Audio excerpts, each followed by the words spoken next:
좋아요, 구독 눌러주세요.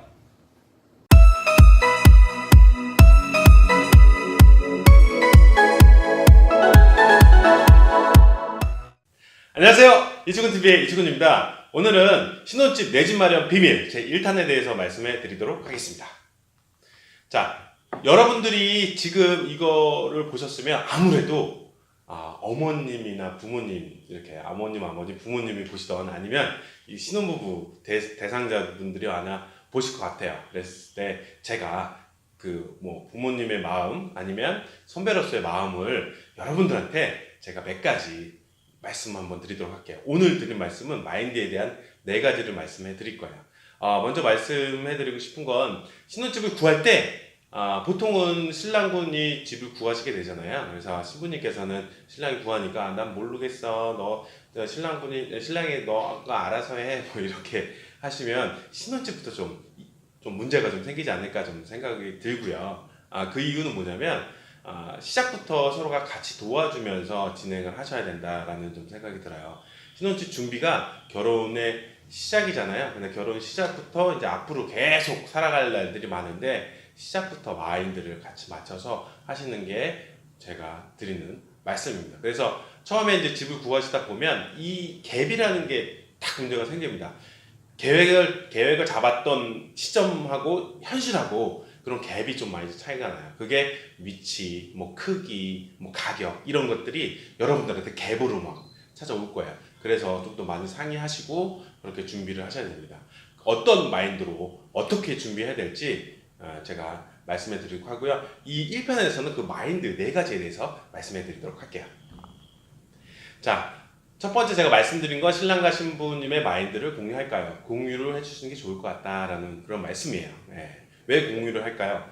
그러니까 집을 구하실 때 처음에 부모님들이 되게 걱정이 많으세요. 왜냐면 자녀분들이 아직은 내 슬하에 자식들이 집을 구한다고 하면 일단 걱정부터 앞서시잖아요. 보통 부모님들이 많이 그러시고, 그리고 또 하나는 또 여러분들도 남편 또 신랑분 같은 게 이런 마인드 드실 거예요. 뭐냐면 우리 신부한테 내가 너 정말 의리의리하게 앞으로 평생 잘해줄게 뭐 이렇게 해주고 큰 소리 치고 일단 결혼하는데, 크고 좋은 집부터 시작하면 되게 좋겠지만 거의 대부분들이 크고 좋은 집부터 시작할 수가 없어요. 그런데 이 영상을 보시는 분은 신혼집으로 내 집 마련하신다고 하시면 그래도 다른 분들보다는 행운이라는 거는 잊지 말아주세요.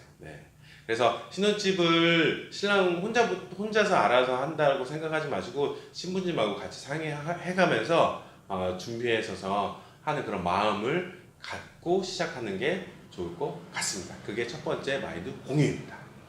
자, 두 번째는 신혼집에 대한 환상을 좀 버려주세요 라는 거거든요.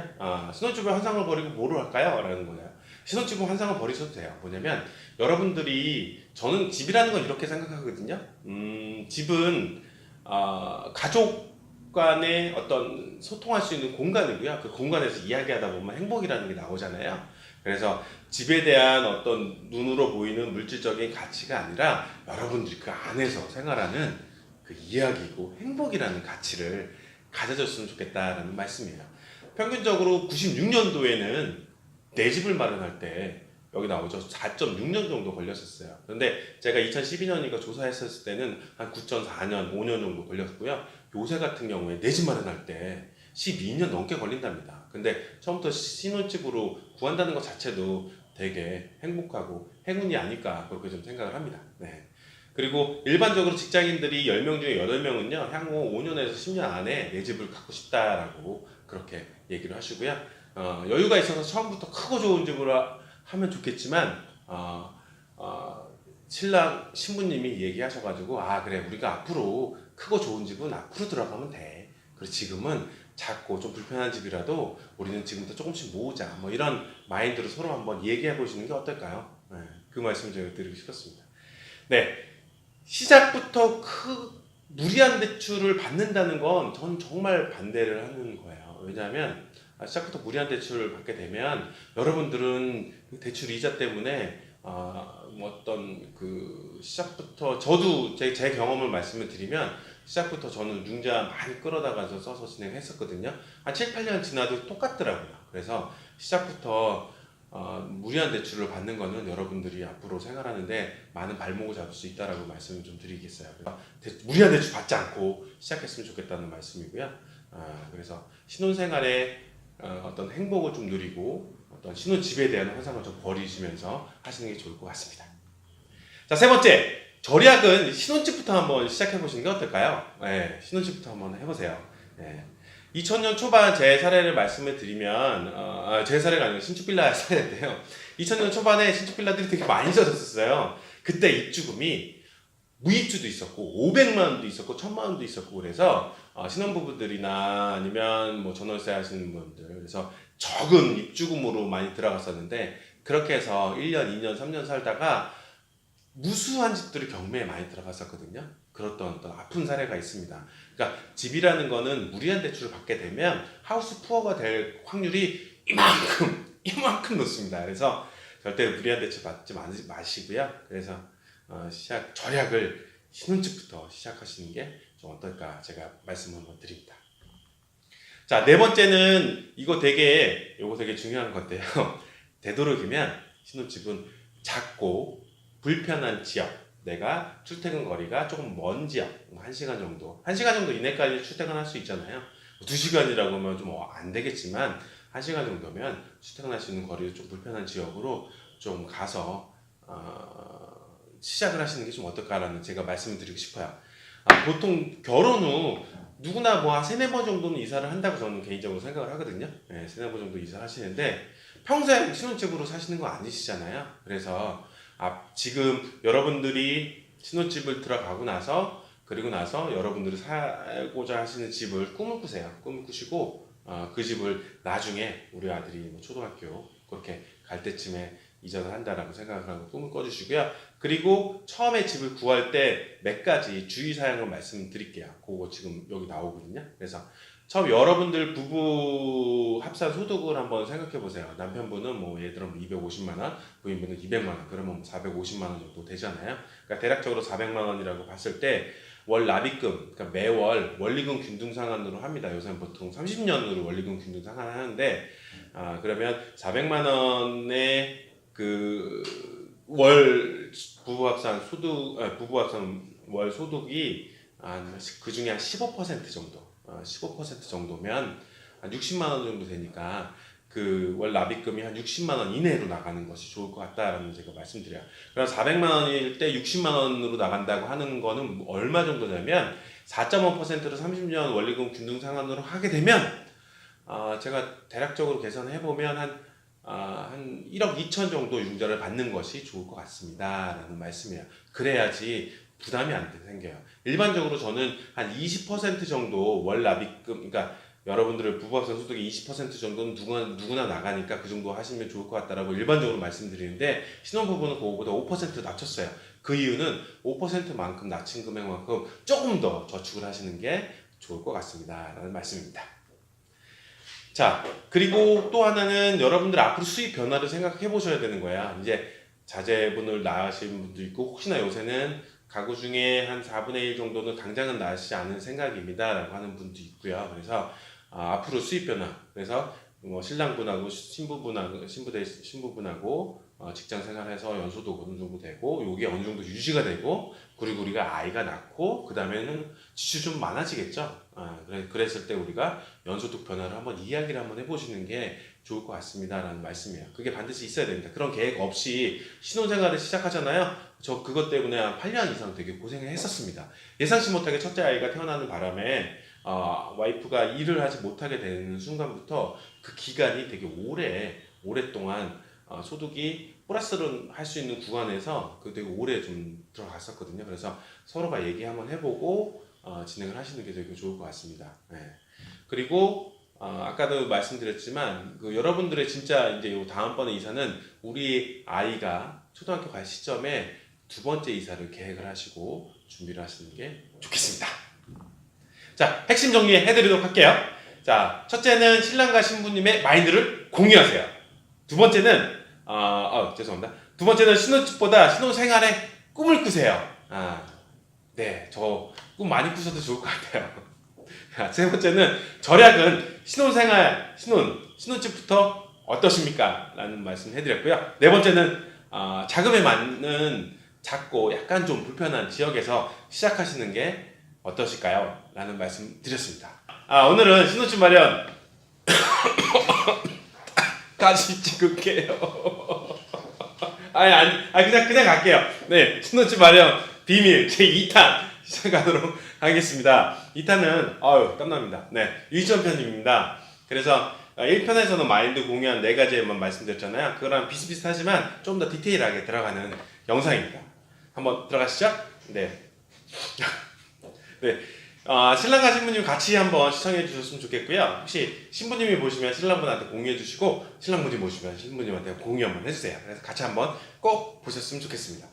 신혼집 내 집 마련 비밀 2탄은요. 요 핵심 딱 말씀드릴게요. 신혼집 가격하고 지역, 특히 이제 가격이 더 중요하다는 말씀을 좀 드릴 거예요.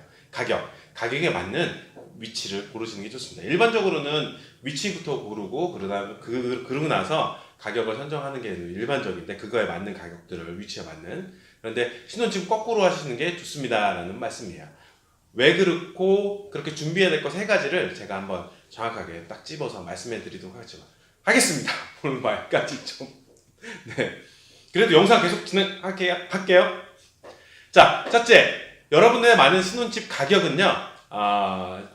여러 번 제가 말씀드렸으니까 이제는 좀 이해를 좀 하실 거라고 믿습니다. 뭐냐면 매매가는 매매가의 60% 정도까지만 받으십시오 라는 말씀이에요. 그리고 매매가의 40%는 현금으로 들고 있어야 됩니다 라는 말씀이죠. 그러면 2억이라고 하면 8천만 원은 갖고 있어야 됩니다 라는 말씀이고요. 일반적으로는 월 납입금을 산정을 할 때 부부 합산 소득에 일반적으로 월 납입금은 20% 정도로 제가 계속 말씀을 드리는데요. 신혼부부는 15%만 준비하시는 게 15%로 맞추는 게 좋습니다 라는 거예요. 5%는 저축을 해주십시오. 그래서 15% 정도로 처음에 무리하지 않도록 들어가는 게 좋습니다.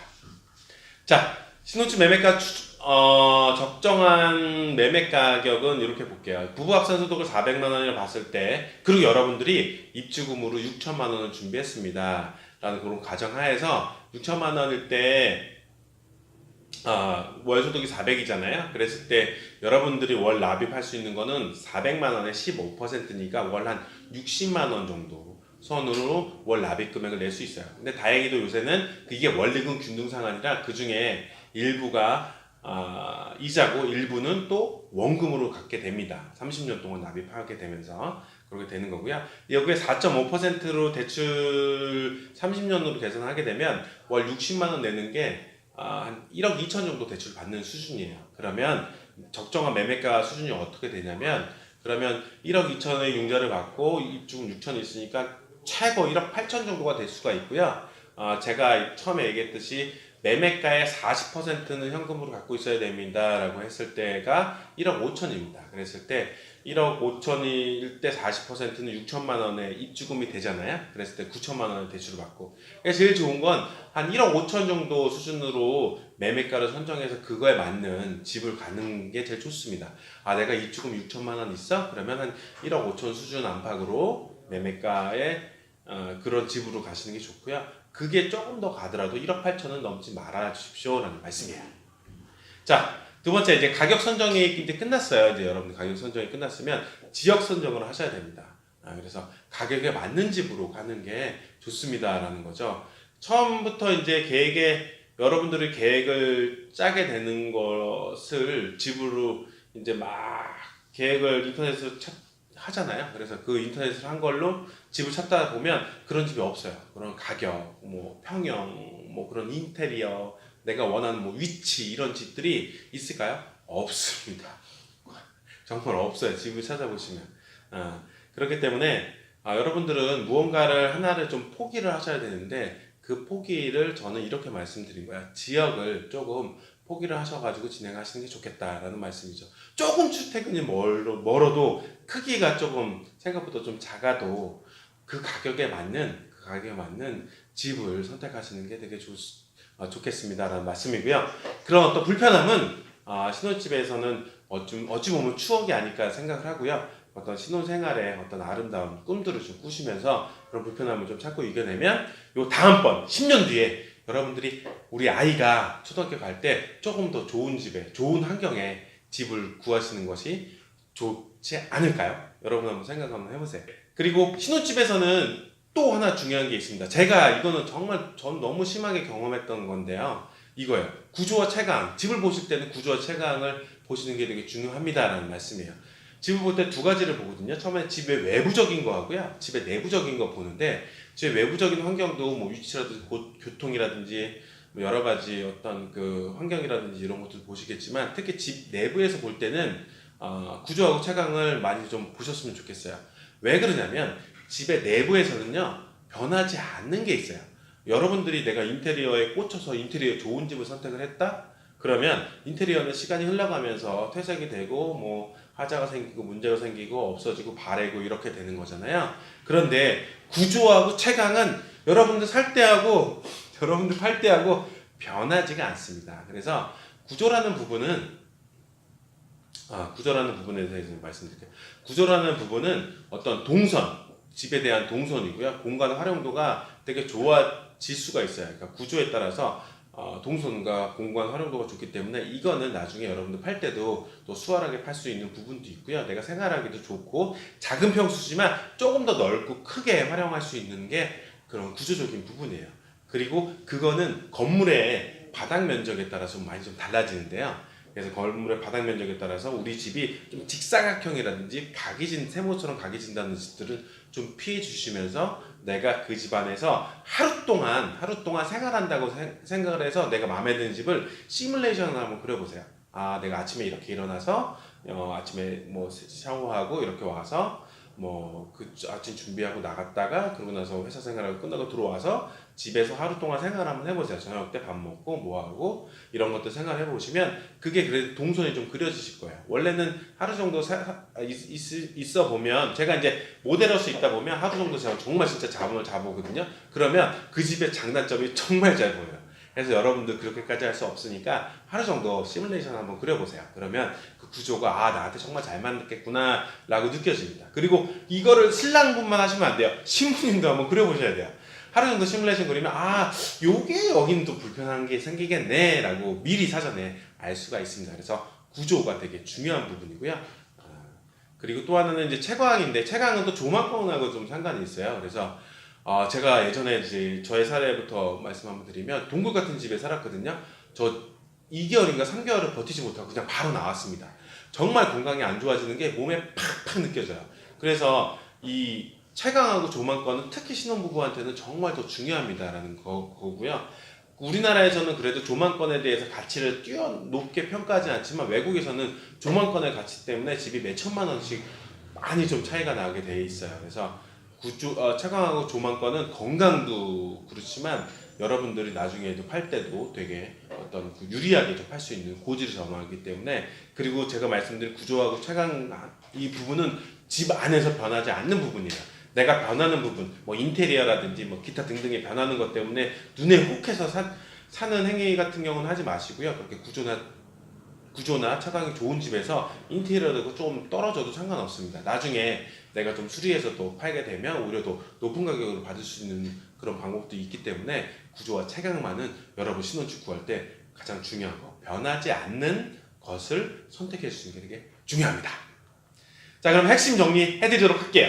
첫 번째 제가 뭐라고 말씀드렸냐면 내 상황에 맞는 신혼집 가격을 선정해 주세요 라고 말씀드렸고요. 두 번째는 그 가격에 맞는 지역을 선택하시는 게 좋습니다 라고 말씀드렸고, 세 번째는 집을 보실 때는 다른 거 다 보시는 게 아니라 구조는 구조 안에서 내가 어떻게 동선이 그려지고 하루 동안 생활해 보시는 걸 한번 생각해 보시고요. 그리고 채광 정말 중요합니다. 이 건강과 또 연결돼 있고, 그래서 구조와 채광만은 절대 포기하지 마시고 인테리어 좀 떨어져도 상관없어요. 구조와 채광만은 집 보실 때 딱 유의해서 보시면 좋겠습니다.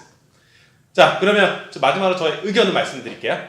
저는 이렇게 생각을 합니다. 처음부터 의리의리한 집부터 시작하지 마세요. 여러분들 둘이서 열심히 일하기도 하고 행복하게 살면서 조금씩 돈 모아가면서 하나씩 성장하는 그런 가족, 하나씩 성장하는 우리 여러분들의 어떤 뭐 재산과 아니, 이런 것 재산에 대해서 하나씩 좀 성장하는 것이 좋지 않을까 그렇게 좀 생각을 하고 있습니다. 작은 신혼집에서 여러분들은 신혼생활의 꿈을 꾸시면서 행복하셨으면 좋겠습니다. 자, 그러면 좋아요, 구독 눌러주세요. 다음 추천 영상은